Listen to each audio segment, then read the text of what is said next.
Hello everyone, I'm Hode from State 5, and in this video I will be going over troops, formations, heroes, bards, and fights. How to win, how to prepare for the events, and a lot more actually. So let's jump right into it. First off, I want to start with troops and research.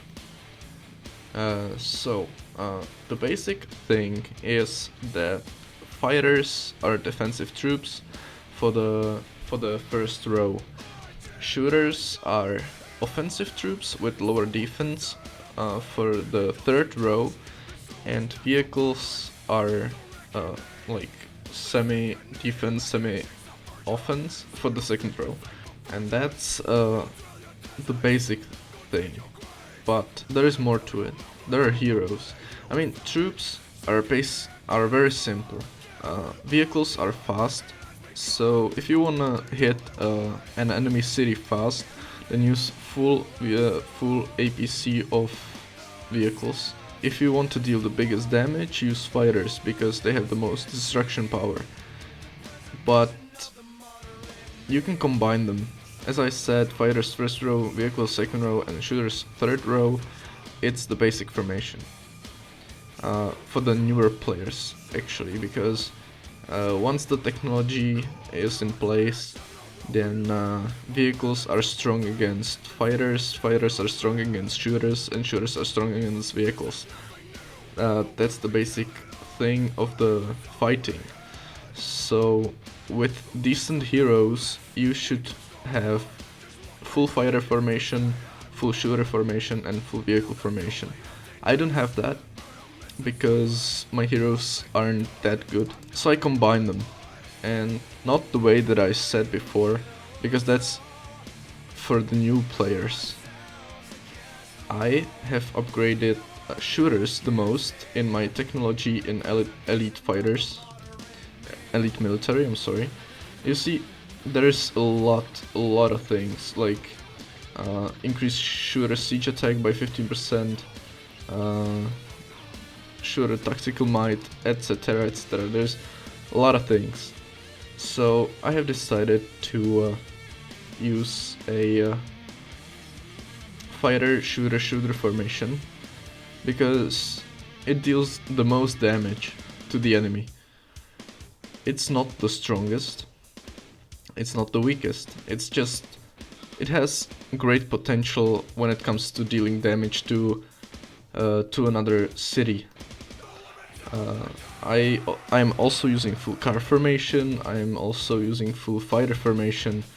Right now I don't have them maxed out because Doomsday is taken all of my troops away, so they're healing slowly in hospitals. Yes, as I said, I have also full car formation. It depends on what heroes you have and what strategy do you want to use.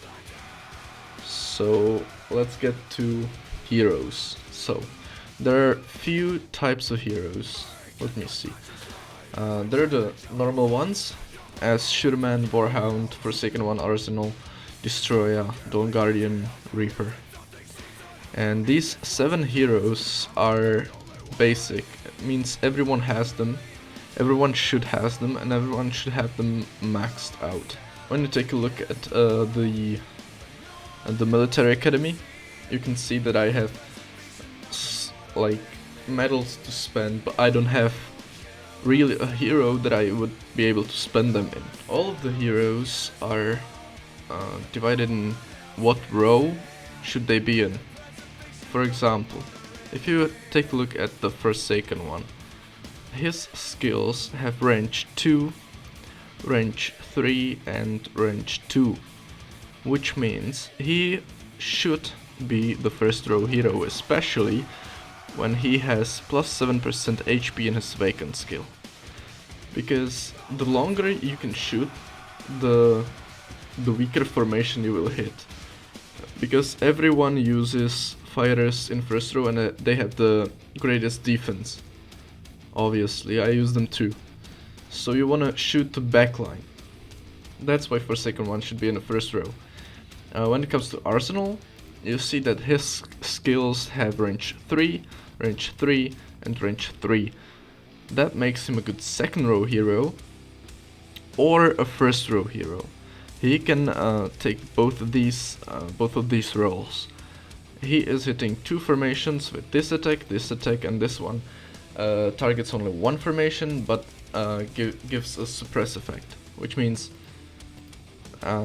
and the Awaken gives 20% resistance. Thing is, he can stay in the second row or use him in the first row. He's defensive kind of guy, but he has greater range than the Forsaken one or Destroyer. Destroyer is next up.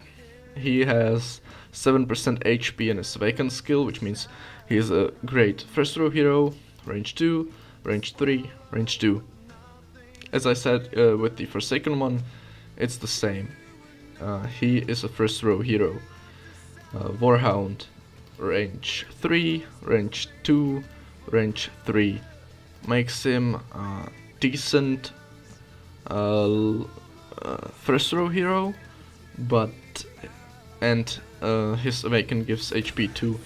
So this one is a first row hero as well, but he can be used in the second row due to his range 3 attacks in 2 of the spells. When it comes to Shitterman, his range is 4, hitting 2 squads, 5 hitting 2 squads as well, and 5 hitting 1 squad. Makes him a great, very great third row hero, and also the Awaken skill gives him 20% might.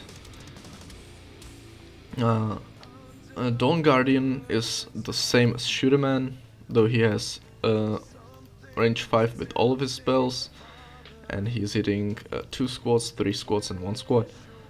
And Awaken skill gives him 20% might as well. That makes him a very good third row hero. The Reaper is probably the best second row hero due to his Awaken skill that gives him 25% siege might, making him good for the attacks, even though his range with his first spell is only 1, range 3 in his second spell, and range 5 with his third spell. As I said earlier, best second row hero other the basic ones. So now when I told you how to decide what row should those heroes pick, you can have a look at other heroes that I might not have. Like, I have no season 1 heroes, and I got only some of the season 2 heroes. For example, this one has range 5. This one is boosting his attack every turn, which means it's a very selfish spell. And this one has range 5 as well, which means he could be taking the third row.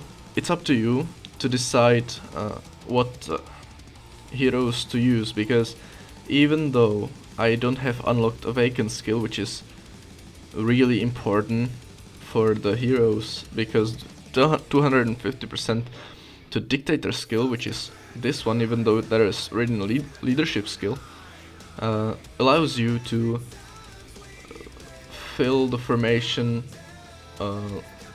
with troops, and the more troops you have, the more damage you deal. As you see, Arsenal can have up to 107,000 troops, while the Knight could potentially have 50,000 troops. So basically the damage of the fighters is twice as big with the Arsenal case. Anyways, I still use him because his skills are strong. How about the other heroes? I think now you can decide on your own.